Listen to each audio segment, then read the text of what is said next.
ઓહો હો, કેટલા વર્ષના? 48. ઓકે, 48 વર્ષનો બાબો. વાહ વાહ, ક્યાં હતા તમે ભાઈ? ગુજરાતમાં જ છે. બહુ સરસ. એટલે આ પહેલી વાર મારી પાસે. ઓહો હો, હે હે ભણુભા, શાબાશ. તાળીઓથી વધાવો, તાળીઓથી વધાવો બાપ. વાહ વાહ વાહ વાહ. સખી આજની ઘડી તે રળિયામણી, એ મારો વાલો આવ્યા ને વહુ.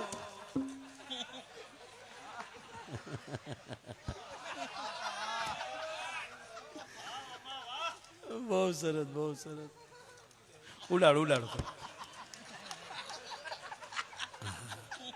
રસિયો રૂપાળો રંગ રેલિયો,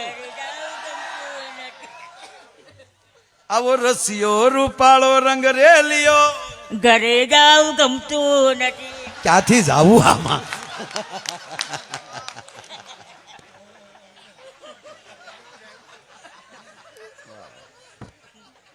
કેટલું ભણ્યા? કેટલું? 12 પાસ. તાળીઓથી વધાવો, તાળીઓથી વધાવો. પછી એકચ્યુઅલી ક્યાંય આપણે ઇન્ટરિયા આપેલા કે નહીં? તો એક મહિનાની આવક કેટલી છે? 70-80 હજાર.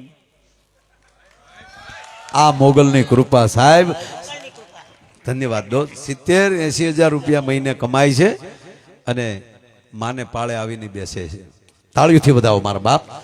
હા, તમે શું કરી શકો?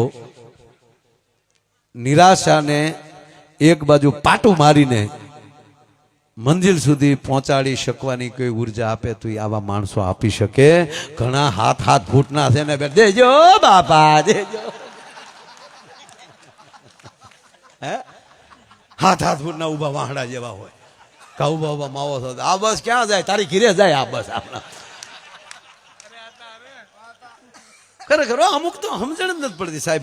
એક જણો 4 સવારીમાં મોટરસાયકલ લઈને જતો હતો અને એમાં આપ જેવા કોઈ અધિકારી ઉભેલા ને કીધું કે ઉભી રાખ, બોલે નહીં સોટાડી દીધી. હું છે સાહેબ, કિરીટસિંહ બાપુના આગળ ફોન કરી લે, એટલે આ હાટું ધારાસભ્ય છે તારા ડોહા 4 બેહાડવા. એમાં અમરીશભાઈ ની વાત જવા ગયો.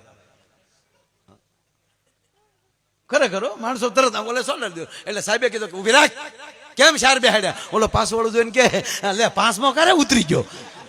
સાહેબે રાજીનામું આપી દીધું કે આ ભામ ભેગી નોકરા કરાય યાર.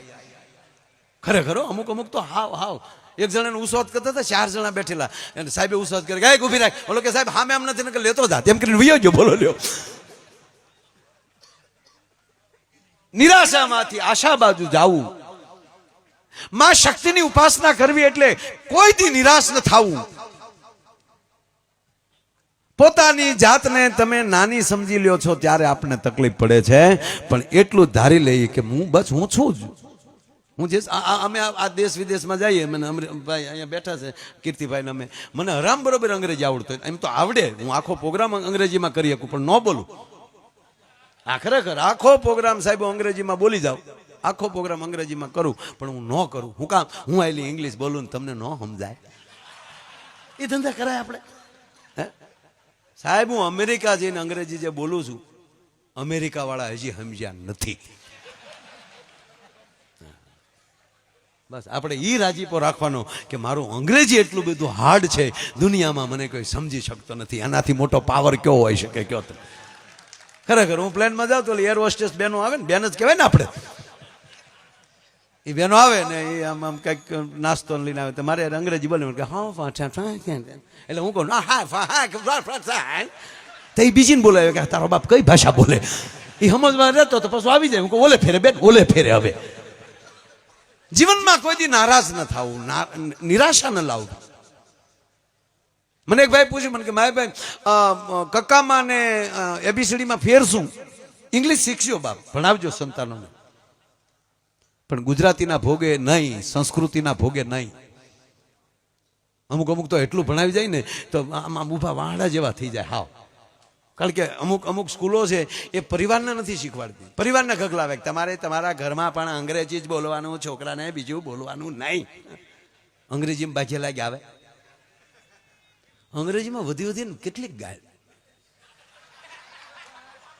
અને આપણો ગુજરાતીમાં મંડાણો હોય તો એક હાહે હો બોલે, એકને એક બીજી વાર નો આવે. એ ઇંગ્લિશનો વિરોધી નથી, બધાને સ્વીકારું છું, પણ બાપ કહેવા ગયો કે એ ભાષામાં પરિવાર નથી, પરદેશમાં પરિવાર નથી. જો અહીંયા પરિવાર હોત તો એની ભાષામાં પરિવારની ભાષા હોત. દાખલા તરીકે કાકીને શું કહેવાય અંગ્રેજીમાં? આંટી.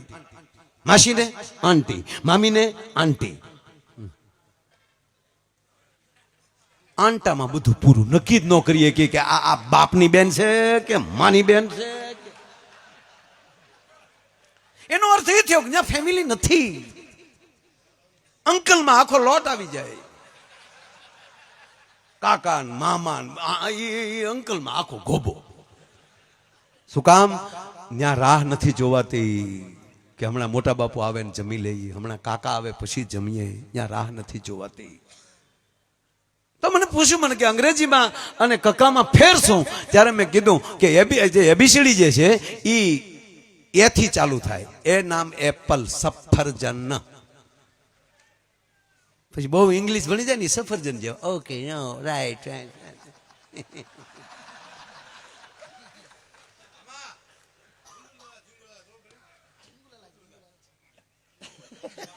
અને અરે આ ખરેખર હકાભાઈ જે આફ્રિકા ગયા ને, ત્યાં એક અમે જે રિસોર્ટમાં ઉતર્યા હતા ને, ત્યાં એક અવડો ફોટો હતો. એ ફોટાની વાત પછી ગમે ત્યારે હકાભા કરશે. ત્યાં જ બધાને લીધા. હાલો તમને બતાવું કોણ હતા અમારા વડવા.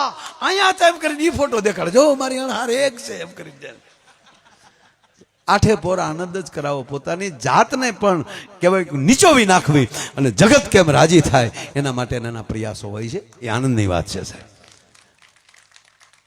મૂળ વાત એબીસીડી છે, એથી ચાલુ થાય છે, સફરજનથી ચાલુ થાય, જાનવરે પૂરું થાય. ઝેડ નામ જીરાફ. પણ સાહેબ કહેવા ગયો મારો કક્કો છે એ કલમથી ચાલુ થાય, પછી ગુજરાતી હોય કે હિન્દી હોય કે સંસ્કૃત હોય. ભારત વર્ષની